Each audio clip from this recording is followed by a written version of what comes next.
자, 오늘 말씀은 민수기 14장 11절에서 38절이고요. 말씀의 제목은 삶과 신앙에서 말이 혁신되어야 하는 이유는. 자, 지난 주간에는 에베소 4장 25절에서 32절에 삶과 신앙에 대한 혁신이 말인 이유, 그래서 신앙과 삶의 혁신이 많이 되는 이유는 말 때문에 감정 상하고 영적인 문제가 발생하기 때문에 말이 혁신돼야 되고, 그래서 우리가 말을 어떻게 혁신해야 되냐면 관계 회복을 위해서 칭찬과 격려와 지지 언어를 해야 돼. 더러운 말은 입 밖에도 내서는 안 된다. 자, 관계 개선을 위해서는 관계 회복을 위해서는 그렇게 해야 되고, 그리고 관계를 깨는 말은 어떻게 해야 되느냐? 악독과 노함과 분냄과 떠드는 것과 비방하는 것을 모든 악의와 함께 버려라. 자, 그래서 우리의 삶과 신앙에서 말이 혁신돼야 될 이유가 뭐냐? 감정을 상하게 한다라는 거예요. 감정을 상하고 영적인 문제가 동반되고, 그래서 관계 회복을 위해서는 철저하게 칭찬과 격려와 지지 언어만 하고 더러운 말은 입 밖에도 내지 말라는 거예요. 그리고 관계를 깨는 말은 악독과 노함과 분냄과 떠드는 것과 비방하는 것을 모든 악인과 버려라. 그게 하나님 우리에게 명령하는 거예요. 그래서 우리가 신앙과 삶에 대한 혁신의 말인 이유가 여기 있는 거예요. 그 말이 감정 상하게 하고 관계를 회복하기도 하고 관계를 깨기도 하기 때문이다. 자, 그러면 이제 오늘은 삶과 신앙의 말이 혁신돼야 될 이유, 8번째가 됩니다. 말이 혁신돼야 될 이유. 자, 민수기 14장 11절에서 18절 말씀을 가지고 세 부분으로 나눠보는데, 제일 먼저 말이 혁신돼야 되는 이유. 자, 민수기 14장 11절에서 27절까지 보면, 특별히 26, 27절에 보면 뭐라고 말하느냐 하면 하나님께서 이렇게 말해요. 이 악한 사람들, 나를 멸시한다. 내가 어느 때까지 참겠냐? 내가 재앙으로 너희들 다 쓸어버리겠다. 그러니까 모세가, 하나님 그렇게 하시면 모든 사람들이 당신 힘이 없어서 그렇게 한 줄 알고 그렇게 할 거니까 절대 그렇게 하지 마시고 좀 제발 사해 주세요. 자, 그랬더니 26, 27절에 하나님이 이렇게 말합니다. 여호와께서 모세와 아론에게 말씀하여 이르시되, 하나님이 말씀하셨대요. 나를 원망한 이 악한 회중에게 내가 어느 때까지 참으랴. 나를 원망하는 이 악한 회중에게, 악한 회중이라고 말해요. 내가 어느 때까지 참으랴. 이스라엘 자손이 나를 향하여 원망하는 바, 그 원망하는 말을 내가 들었노라. 자, 12명의 정탐꾼을 보냈어요. 10명이 원망하고 불평했고 2명만 믿음의 말을 고백합니다. 하나님, 가보니까 적과 꿀이 흐르고요, 능히 올라가서 이길 수 있습니다. 사람은 말을 하는 네 부류가 있대. 하나는 뭐냐? 부정적인 사람, 긍정적인 사람, 불신앙적인 사람, 믿음의 사람. 여기에 12명의 리더 때문에 60만 3,548명이 원망 불평했다는 거예요. 원망 불평. 여호수아 갈렙을 제외한 사람들이 다 원망 불평했다는 거예요. 자, 우리가 말이 혁신돼야 될 이유가 여기에 있는 거예요. 하나님과 사람에게 영향력을 미친다라는 거예요. 그리고 사람들에게만 원망 불평하게 만드는 것이 아니라, 이 불신앙적인 말은 하나님께 대하여 진노하게 만들었다라는 거예요. 하나님이 얼마나 싫어하는지, 이 악한 회중에게 내가 어느 때까지 참으랴, 어느 때까지 참으랴. 악한 회중이라고 하나님의 마음을 상하게 만드는 거예요. 여러분들이 말이 중요하지만 말장난이 돼서는 안 된다는 얘기예요. 한 젊은이가 대중연설과 웅변수를 배우려고 소크라테스를 찾아왔대요. 근데 이 사람이 철학자에게서 자신이 소개되는 순간부터 유창하게 계속 이야기를 하는 거예요.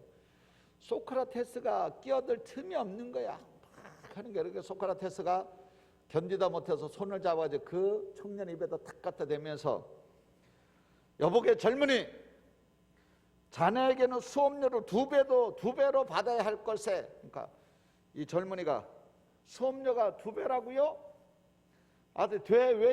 대체 왜 그렇게 비싸게 2배를 받습니까? 그랬더니 소크라테스가 하는 얘기가, 왜냐하면 말일세, 자네를 훌륭한 지도자로 만들려면 자네에게는 2가지 원리를 가르쳐야 되네. 자네를 훌륭한 지도자로 만들기 위해서는 2가지 원리를 가르쳐줘야 되는데, 하나는 뭐냐? 혀를 자제하는 법을 배워야 하고, 얼마나 그냥 다다다다다다 하는지 혀를 자제하는 법을 내가 가르쳐야 되고, 그 다음에 혀를 올바르게 사용하는 법을 배울 수 있도록 내가 가르쳐야 되니까 다른 사람보다 2배의 수업료를 받아야 된다고. 사람들은 혀를 자제하지 못하기도 하고 또한 올바르게 사용하는 법을 모르는 거예요. 내가 이 말을 해야 될지 말아야 될지, 이 말을 하면 저 사람이 신앙을 까먹을지 아니면 신앙이 올라갈지, 저 사람이 절망할지 아니면 저 사람이 희망을 가질지 자제할 줄 알아야 되는 거예요. 그래서 여러분들이 이 부분에 대해서 소크라테스가 2배를 받아야 된다고 얘기했던 이유가 뭐냐? 그 얘기는 뭐냐면 우리가 혀를 자제할 줄 알아야 되고, 또 하나는 올바르게 사용하는 법을 배워야 되는데, 12명의 정탐꾼 중에서 10명이 불신앙적인 말을 막 쏟아낸 거야. 여러분들이 교회에 와서 장로님이나 권사님이나 믿음 있는 사람들이 불신앙적으로 말을 하면 초신자들은 그냥 쓰러지는 거예요. 그래도 430년 종살이에서 나온 사람들이 60만 3,550명 중에서 12명을 뽑아서 보냈는데, 하나님의 430년의 계획이 하루아침에 무너지는 거예요. 자, 그리스의 프로타고라스라는 사람이 변론술을 가르치는 철학자였어요. 그런데 그에게는 율라투스라는 제자가 있었어요. 근데 이 제자가 얼마나 가난한지 수업료를 못 내는 거야. 그래서 피타고라스가 뭐라고 말하냐면, 자네가 그렇게 돈을 낼 수 없다면 변론술을 다 배운 후에 그리고 소송을 맡아 승소하면 그때 수업료를 지불하게나, 그리고 면제해 줬어요. 그런데 피타고라스가 가만히 보니까 피타고라스가 그 율라투스라는 사람이 다 배워놓고도 돈을 안 갚는 거야. 그래서 피타고라스가 이제 그 율라투스에게 소송을 합니다. 수업료 반환 소송을 했어요. 그러면서 이 피타고라스가 자네는 반드시 수업료를 나에게 내야 하네. 반드시 내야 하네. 왜냐하면 내가 이 재판에서 이기면 당신은 나한테, 자네는 졌기 때문에 돈을 내야 되고, 자네가 이긴다면 자네가 승소해서 나한테 배운 것 때문에 승소했기 때문에 나한테 돈을 내야 되네. 그러니까 자네는 반드시 나에게 돈을 내야 하네. 그러니까 율라투스가 이렇게 얘기합니다. 스승님, 저는 이 재판의 결과가 어떻게 되든 수업료를 내지 않아도 될 것 같습니다. 왜 그런가? 그랬더니 이 재판에서 내가 이기면 이겼기 때문에 안 내고, 내가 지면 아직도 승소하지 못했기 때문에 제가 낼 수 없습니다. 이걸 가지고 말장난이고 궤변이라고 말하죠. 자, 그래서 성경에는 뭐라고 말하느냐? 사무엘상 2장 3절에 보면, 심히 교만한 말을 다시 하지 말 것이며 오만한 말을 너 입에서 내지 말지어다. 여호와는 지식의 하나님이시라 행동을 달아보시느니라. 여러분들, 저는 정치하는 사람들을 볼 때마다 이 궤변을 늘어놓는 사람을 봐요. 자, 여러분들이 코로나19 때문에 2.5단계에서 우리가 교회는 예배도 못 드리고 주일만 되면 공무원들이 점검하러 옵니다. 근데 그 공무원들은 꼭 교회만 찾아와요. 교회 오면은 뭐가 그렇게 좋은지 교회만 와서 확인을 해. 그리고 정치하는 사람들이 그 법을 지키지 않았을 때는 그냥 넘어가요. 여러분들이 교회는 예배도 못 드리고 다 집에서 이렇게 예배 드릴 때 국회의원들은 국회에서 어떤 일을 했는가 보세요. 법사위에서 어떤 일을 했는가 보세요. 제대로 질서를 지키든가요? 거리를 띄우든가요? 2.5단계에 의식하든가요? 그 무슨 미향인가 무슨 향인가 하는 사람 보세요. 마스크 벗고 궤변을 늘어놓잖아요. 길 누구누구 할머니 생일을 위해서 뭐 파티를 하고 뭐 간별을 하고 마스크를 벗어 제끼고, 그 식당에 보세요. 2m 띄워요. 그리고 그 할머니가 보고 싶고 그 할머니의 생일을 길에서 웃기고 있어요. 그게 궤변이지 뭡니까? 성경은 그런 말을 하지도 말라는 거예요. 성경은 심히 교만한 말을 하지 말 것이며 오만한 말을 너 입에서 내지 말 것이라. 여호와는 지식의 하나님이라 행동을 달아보신다. 행동을 달아보시는 하나님이라는 거야. 그래서 에베소서 4장 29절에서 32절에 더러운 말은 입 밖에도 내지 말고 오직 덕을 세우는 데 소용되는 대로 선한 말을 하여 듣는 사람들에게 은혜를 끼치게 하라. 은혜 끼치는 말만 하라는 거예요.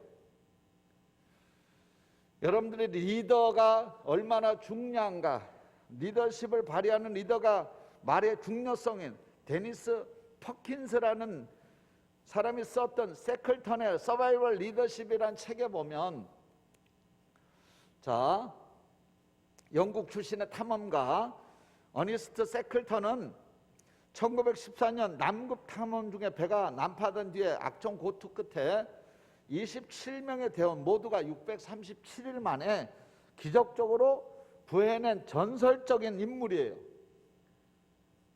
637일 만에 다 건져냈다고요. 자, 그 이전에 1913년 8월 3일 스테펜슨이 이끄는 캐나다 탐험대가 캐나다 최북단 해안과 북극점 사이에 있는 얼어붙은 북극 지점을 탐험하기에 출발했는데, 공교롭게도 이 사람들은 거기서 다 죽었어요. 12명이 다 죽었습니다. 한 그룹은 난파돼서 637일 만에 살아나왔고 한 그룹은 다 죽었다라는 거예요. 리더의 말이 얼마나 중요한가가 잘 보여주는 거예요. 리더의 말. 그래서 리더의 말은 말장난을 하는 궤변을 하면 안 되는 거예요.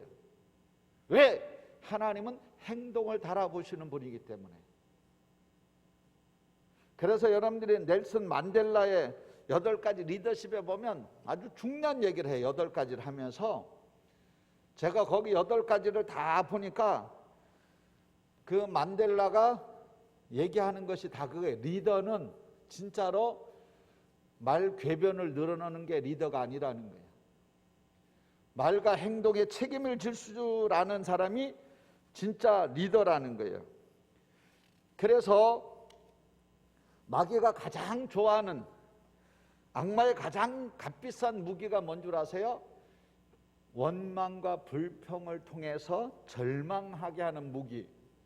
그게 마귀가 가장 값싸고 가장 아주 비싼 무기라는 거예요. 값비싼 무기라는 거예요.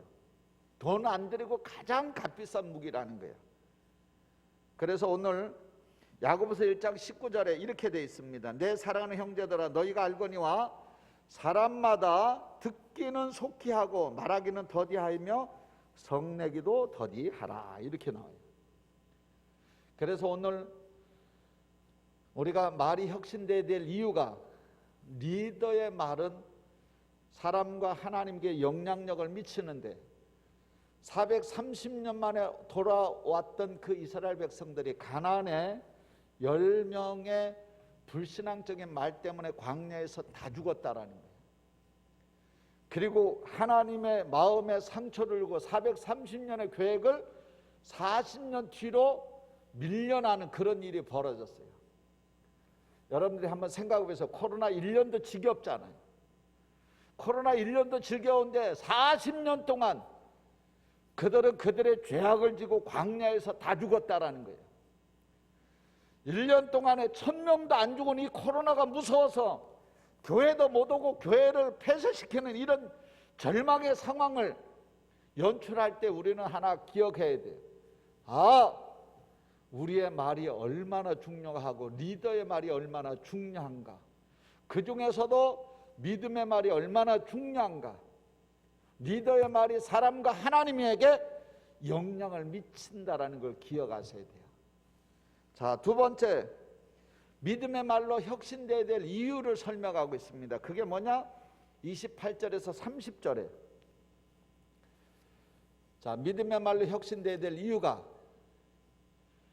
민수기 14장 28절에서 30절을 보면 28절부터 30절을 띄워져 보면 그들에게 이르기를 여호와의 말씀에 내 삶을 두고 맹세하노라. 여호와의 말씀에 내 삶을 두고 맹세하노라. 너희 말이 내 귀에 들린 대로 내가 너에게 행하리니. 들린 대로 하겠다는 거예요. 29절에 뭐라고 되어 있어요? 너희 시체가 이 광야에 엎드러질 것이라. 너희 중에서 20세 이상으로 계수함을 받은 자고 나를 원망한 자의 전부가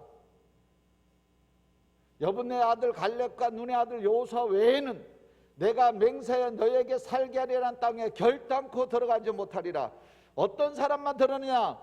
믿음의 말로 고백한 여호수아 갈렙 외에는 아무도 못 들어간다는. 성경을 뒤집으세요. 여러분들이 살기 얼마나 힘들어요. 코로나19로 인해서 교회는 1년 동안 예배를 드렸다 말았다 하고 제한하고, 여러분들이 코로나19로 인해서 2.5단계, 지금 3단계를 만작거리면서 이제는 봉쇄 수준으로 가고 있어요. 여러분들이 자영업은 다 죽어가고 있단 말이에요. 이럴 때에 오늘 우리 입에서는 원망하고 불평하는 얘기들이 퍽퍽퍽 쏟아져 나오는 이때에 하나님은 오늘 분명히 약속하는 거예요. 너희들의 상황이 아무리 어렵고 힘들어도 너희들이 내게 들려준 대로 내가 너희에게 하겠다. 코로나19가 아무리 어려워도 하나님이 함께 하시면 코로나19를 능히 이기고 위기가 기회가 되고 넉넉히 이기겠다고 고백하는 사람들은 그대로 하나님이 풀어가시겠다는 거예요. 그래서 우리가 믿음의 말로 혁신돼야 될 이유가 여기 있는 거예요. 왜? 하나님은 오늘 들린 대로 역사하기 때문에 그렇다라는 거예요. 그러니까 옆에 있는 사람들이 문제가 아니라 내 말이 하나님 앞에 어떻게 들려드리냐가 중요하다라는 거예요. 왜냐하면 우리가 예수 믿고 하나님의 구원을 선물로 받았고 하나님의 걸작품이 됐고, 에베소 2장 1절에서 10절에, 빌보 3장 20절에 우리의 시민권은 하늘에 있고, 누가복음 10장 17절에 20절에 뱀과 전갈을 밟으며 원수의 모든 능력을 제할 권세를 부여받았고 너희를 해할 자가 결단코 없고, 아무리 코로나 그래도 너희를 해할 자가 결단코 없고, 그러나 귀신들이 너희에게 항복하는 것으로 기뻐하지 말고 너희 이름이 하늘에 기록된 걸로 기뻐하라. 요한복음 14장 1절에서 6절에 내가 너희의 초소를 예비하러 가노니 초소가 예비되면 다시 와서 너희를 내게로 영접하여 나 있는 곳에 너희도 있게 하리라. 로마서 8장 17절에 자녀면 상속자다. 상속자는 하나님의 상속자다. 하나님의 상속자는 그리스도와 함께한 공동 상속자 싱클레로노모스. 그렇기 때문에 우리의 말이 예수 안 믿는 사람 저런 불신앙적인 그런 말이 아니라 믿음의 말로 혁신시켜서 하나님 앞에 들려드리는 것이 위기가 기회가 되는 열쇠가 되고, 자본이 없어도 된다는 거예요. 내가 재산이 없어도 된다는 거예요. 왜? 하나님께 잘 들려드린 대로 하나님이 이끌어가니까. 내가 돈이 없어도 유학을 갈 수 있고 내가 돈이 없어도 사업을 일으킬 수 있다는 거예요. 왜? 너가 고백한 대로 내가 되게 하겠다라고 하나님은 맹세하고 있기 때문에 그렇다라는 거예요. 그래서 여러분들이 어려울수록 힘들수록 여러분들의 언어가 믿음의 고백의 언어가 되시기를 주의 이름으로 축원드립니다. 우리가 언어가 믿음의 말로 혁신되어야 될 이유가 하나님은 들린 대로 역사하시겠다고 약속하고 있다는 거예요. 자, 세 번째로 하나님은 약속한 말을 어떻게 책임지실까? 자, 33절에서 38절에 보면 하나님이 맹세한대. 너희의 자녀들은 반역한 죄를 치고 너희 시체가 광야에서 소멸되기까지 40년을 광야에서 방황하는 자가 되리라. 네 말 때문에 네 자녀가 40년 동안 방황하는 자가 되고, 34절에 너희는 그 땅을 정탐한 날 수 있는 41일 하루를 1년으로 쳐서 그 40년간 너희의 죄악을 담당할지니. 여러분들이 이 불신앙적인 말이 얼마나 무서운 죄인지 말하고 있어요. 너희는 그제서야 내가 살리라 하면 싫어하면 어떻게 되는지를 알리라 하셨다 하라. 35절에 나 여호와가 말하거니와 모여 나를 거역하는 이 악한 온 회중에게 내가 반드시 이같이 행하리니 그들이 이 광야에서 소멸되어 거기서 죽으리라. 반드시 그렇게 하겠다. 맹세하고 반드시 실행하겠다. 여러분들이 코로나19가 무서운 게 아니에요. 여러분들이 말이 무서운 거예요. 하나님은 반드시 맹세하고 이루시겠다는 거예요. 그래서 36, 37, 38절에 어떻게 한 거 보세요. 모세의 보냄을 받고 땅을 정탐하고 돌아와서 그 땅을 악평하여 온 회중이 모세를 원망하게 한 사람, 10명의 리더와 그거에 영향받은 사람들. 여러분들 주변에 어떤 사람이 있는가를 봐야 돼요. 내 옆에 원망 불평하는 10명의 사람이 나를 죽게 하는지를 봐야 돼요. 그래서 그 땅에 대하여 악평한 자들은 여호와 앞에서 재앙으로 죽었고, 10명이 60만 3,548명 10명을 포함해서 다 죽었다라는 거예요. 어떤 사람만 살았냐? 그 땅을 정탐하러 갔던 사람들 중에서 오직 눈의 아들 여호수아와 여분의 아들 갈렙만 생존했다. 하나님이 약속한 대로 그대로 반드시 했다라는 거예요. 그래서 오늘 여러분들이 코로나19가 오늘 아무리 무섭고 그래도 여러분들이 이 원망 불평의 죄만큼 무섭진 않아요. 왜? 이 원망 불평을 통해서 우리는 뭘 알 수 있느냐? 얼마나 많은 사람들이 광야에서 40년 동안 죽었는가를 봐야 돼. 그래서 이제 말씀을 정리하면 여러분들의 환경의 문제가 아니에요. 여러분들이 어떻게 말하느냐가, 그리고 여러분들 속에 누가 있느냐가 중요한 거예요. 여러분들이 오프라 윈프리라는 사람을 아십니까? 오프라 윈프리라는 사람은 미국의 토크쇼 진행자고 아주 미국뿐만 아니라 우리나라와 여러 나라에서 방영될 정도로 아주 프로예요. 근데 타임이 선정하여서 가장 영향력 있는 100명의 사람을 뽑았는데 기부를 많이 하기로 유명한 사람이 그 오프라 윈프리 쇼를 담당한 그 오프라 윈프리예요.